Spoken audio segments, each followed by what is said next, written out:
Under the vast blue sky, farmers worked diligently in the middle of the expanse of yellowing rice fields. The sun was starting to rise, shining on the soil that was wet with morning dew that was slowly evaporating.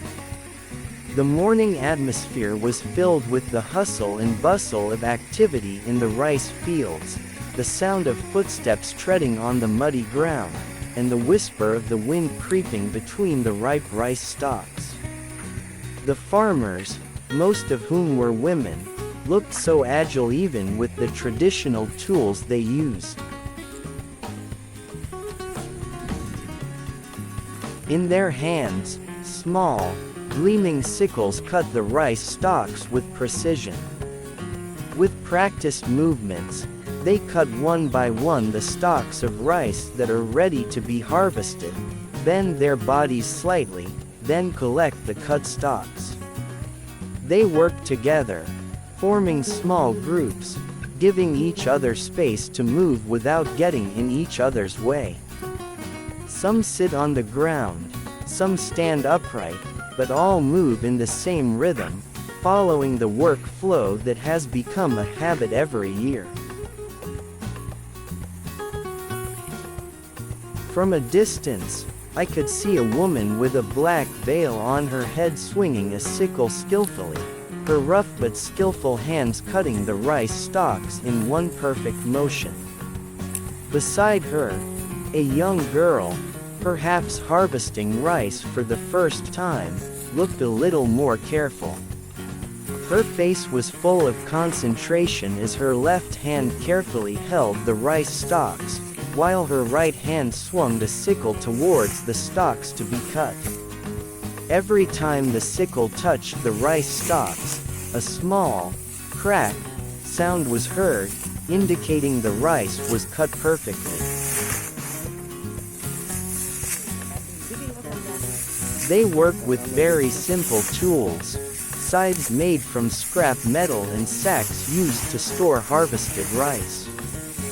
There are no machines, no heavy equipment, just strong hands that move these simple tools with full dedication. Although these tools look ancient, for them, these tools are loyal friends, who have helped them for generations in the same process every harvest season. The atmosphere in the rice fields also feels alive with their laughter.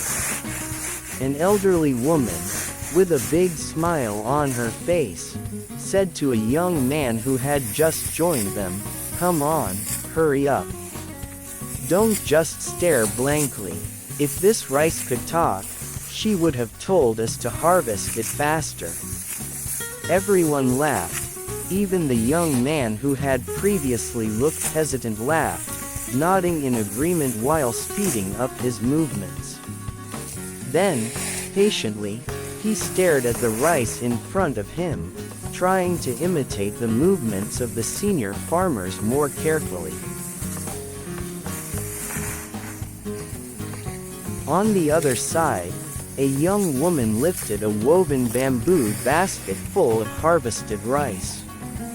Her hands were used to lifting heavy loads, and although sweat was pouring down her forehead, her face remained cheerful. "Here, get me another sickle," she shouted to her friend who was a few steps away. Her friend immediately came over with a smile, handed her the sickle she had asked for, and they went back to work, moving from one row of rice to another. In the midst of the busyness, some also stopped for a moment, sipping water from a large basket placed on the edge of the rice field. Each sip brought freshness, giving energy to continue the work that never felt easy, even though it was done every year. "Enough for today, or do you want to continue?" a farmer asked his friend, a smile full of happiness clearly visible on his face. The atmosphere was like a symphony of life that was perfectly woven together: hard work, joy, and the warmth of togetherness. There was no word of tiredness among them. Everyone shared laughter and stories, as if they were not only harvesting rice, but also celebrating the results of their hard work together, under the increasingly hot sky.